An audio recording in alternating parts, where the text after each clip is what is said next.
Listen to the people in charge now. That's what they want you to do. As Joe Biden would say, it's a patriotic duty. You gotta listen to the people making the rules. No joke. But just remember that people like Janet Yellen are out there making important decisions right now about your future, and you know, she's the former chair of the Federal Reserve, and she has a lot of influence in this Biden administration. She's now the Secretary of the Treasury, which really matters a whole lot. And you are not supposed to pay any attention to the fact that, well, here you go. Here's White House Press Secretary Saki Toomey. Play 14. You did mention, I believe, yesterday that the Treasury Secretary is monitoring the situation and she's kind of on top of it. There have been some kind of concerns about her previous engagements with Citadel and speaking fees that she has received from Citadel. Are there any plans to have her recuse herself from advising the president on GameStop and the whole Robinhood situation? Well, just to be clear, what I said was that we have the Treasury Secretary is now confirmed. Obviously, we have a broad economic team. The SEC put out a statement yesterday that I referred to, but I don't think I have anything more for you on it other than to say, separate from the GameStop issue, the Secretary of Treasury is one of the world-renowned experts on markets, on the economy. It shouldn't be a surprise to anyone she was paid to give her perspective and advice before she came into office. So the Treasury Secretary, I want to be very clear, the Treasury Secretary gets paid $800,000 for speeches. Okay? It's a good gig if you can get it. From the company that owns Robinhood, the trading platform that has decided to bail out the hedge funders by screwing over the individual Main Street investors. And we should think that she's completely impartial in this whole process. We are to believe that she can be entirely trusted. You know, it's even more than the money. This revolving door between big financial institution and the Treasury and big financial institution and the Treasury is a problem. This is a conflict of interest. If this were happening in other realms, you would think, oh, my gosh, you can't, this person can't be involved in government decision-making. It's going to affect not just their future earning prospects at these different institutions, but also that are going to negatively affect their buddies. You know, social connection matters a whole heck of a lot in the financial world. You don't think that the CEO of Citadel can get Janet Yellen on the phone? Hey, just keep it quiet on the whole Robinhood shutdown thing. You know, we're going to need your support on this one. Got some very good speeches lined up for you after, you know, your 2 or 3 years as Treasury Secretary. Maybe we'll make it $1 million a speech now. You don't think it has an influence? Oh no, sure, okay. Even more, maybe he just calls her up and says, "Hey, Janet, we're buddies, we're friends. Don't use any of that sway you have in the government conversation right now to come down on us, because, come on, we're pals." You don't think those phone calls are happening? The American people are seeing how this system really works. They're seeing the swamp strikes back. That's what this is. The swamp is back in charge. They're flooding Main Street. There are gators going around looking to eat whatever they can. That's what's going on. And the people that promise you that they would protect you are the ones that are actually the alligators, the Democrat. And then that brings me to the absurdity of the focus right now on climate. You know, on all of the lists of policy ideas and concerns, climate change is barely in the top 20 most of the time. I mean, you know, it's below the economy and healthcare and immigration and national security and, you know, trade and employment, and you got, like, climate change is, you know, way down the list. And Democrats are completely fixated on it right now. Why?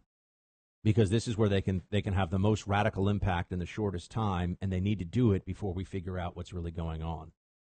They need to do it before people wake up and say, hold on, Biden is a Trojan horse for the other side.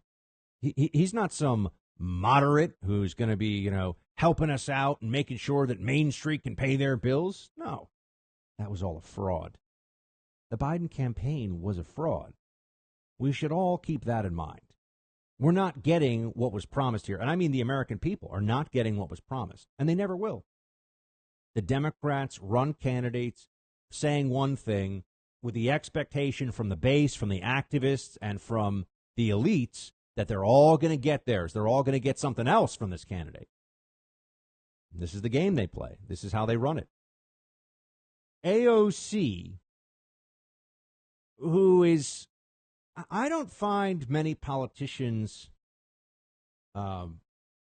frightening. Now, I don't mean personally, but I mean their ideas. I'm not frightened by that many politicians' ideas. But AOC is she is both so influential and so ignorant at the same time that it is unsettling. It goes beyond the normal stuff we see, like Nancy Pelosi.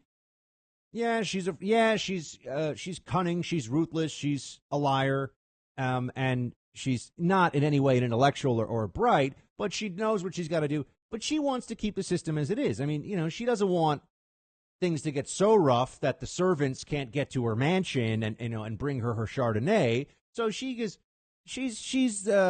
there are limitations on her crazy. That's the nicest thing Buck has ever said about me. Yeah, there are limitations on her crazy. There are no limitations on AOC's crazy. She would be willing to plunge the country into a massive economic depression if she believed that it served the interests of social justice. That's really disconcerting. That's really challenging because she's also listened to by so many people. I see sometimes they'll do these live streams and a clip will appear in my feed because AOC will say something so crazy. And I'll see all these young people who are just, yeah, you're our champion and you're our future and everything. And oh my gosh. I try not to be the guy who says, look, there are dumb Republicans, there are dumb Democrats. There are smart people that I really disagree with and think are bad on policy, but I recognize that they're smart. And AOC, I don't like to run around and just call people stupid, but she is very dumb, and she is also very powerful, and that's a dangerous combination for somebody who is in government and has so much sway over the conversation. And she likes what Biden's doing. So let me also say, Biden is dumb. Maybe as dumb as AOC. I mean, Biden's a pretty ignorant dumbass, but Biden is supposed to be more of a moderate. And yet AOC likes what she's seeing from this Biden administration so far. That should be a red flag, friends. Play 12. No, I'm feeling extraordinarily encouraged, and I think that the significance of President Biden's executive orders communicates a lot. One is that it really communicates that he meant what he said on the campaign trail, that he would make climate change a central priority of his administration, and that he considers it not just a national security threat, but frankly, the global matter that it is. But it also really signifies a good faith openness and relationship to those activist communities that you had mentioned, these grassroots communities and organizations, on the ground workers, etc., scientists saying we are not going to be resistant to grassroots movements, but we are going to collaborate and work with grassroots movements all across the United States to make sure that we are creating as many jobs and as much justice as possible as we fight to save our planet. Justice is the single most abused and misused word by the left. Don't ever forget it. But the fact that she is pleased so far with what the Biden administration is doing should let you know exactly where all of this is heading. The fact that she's so happy with what she's seeing is a reminder that, as I've been telling you, the presidency that we've seen so far with Joe Biden is not all that different from what you would see at this stage from a President Bernie Sanders. Okay, there may be a few things, but on the major issues, on climate, actually, Bernie Sanders might be a little bit better than Biden, and I mean by better, I mean less insane, on trade and immigration. Believe it or not. Remember, there was some crossover between Trump and Bernie on trade and immigration issues back in the day. So on that, Biden takes more of the elitist left position. Bernie has more of the populist worker position on immigration and trade. So when you have AOC praising Biden's environmental policies, this is the woman behind we need to get rid of cow farts and rebuild all the buildings. And I mean all of them in America so that they're green friendly. Remember the Green New Deal? It was put out. Her office put that out. This is the woman behind it, and she's pleased with what she's seeing so far. That should make you very, very uneasy. It certainly does for me. We're going to be in for quite a ride here. We need to pay very close attention to what they're actually doing and what their plans are going forward, because you know the media is going to be doing nothing but running cover for them. And you can see all the wackiest loons out there in the climate change movement. This is their moment right now.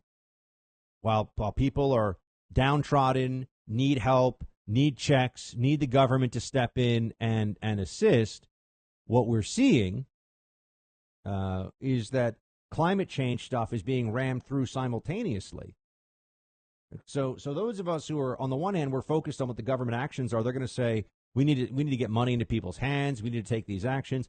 But then they turn around and they say, oh, but we're going to push all these climate executive orders. I mean, Jay Inslee, this guy is honestly like monomaniacal about the issue of climate change. I mean, it's just, we're going to do climate change.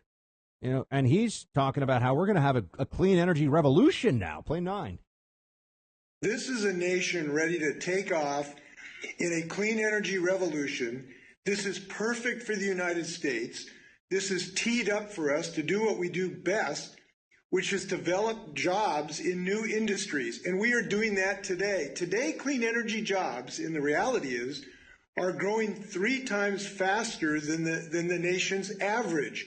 This is the place to create energy jobs. This is the future and the present.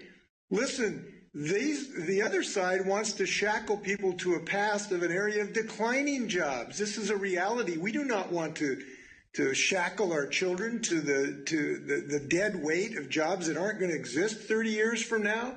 We want to give our kids the jobs that are growing. And this is the number one job creation engine is clean energy. And I couldn't be more tickled. Look, this is a hallelujah moment from my view.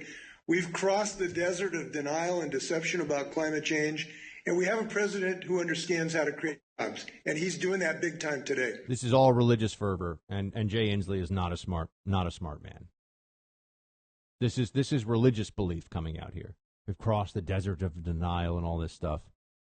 If climate change was what they say, the greatest engine for job growth, why does it require enormous government intervention, regulation, and picking winners and losers, even to get it going a little bit? Why does the government have to be involved at all?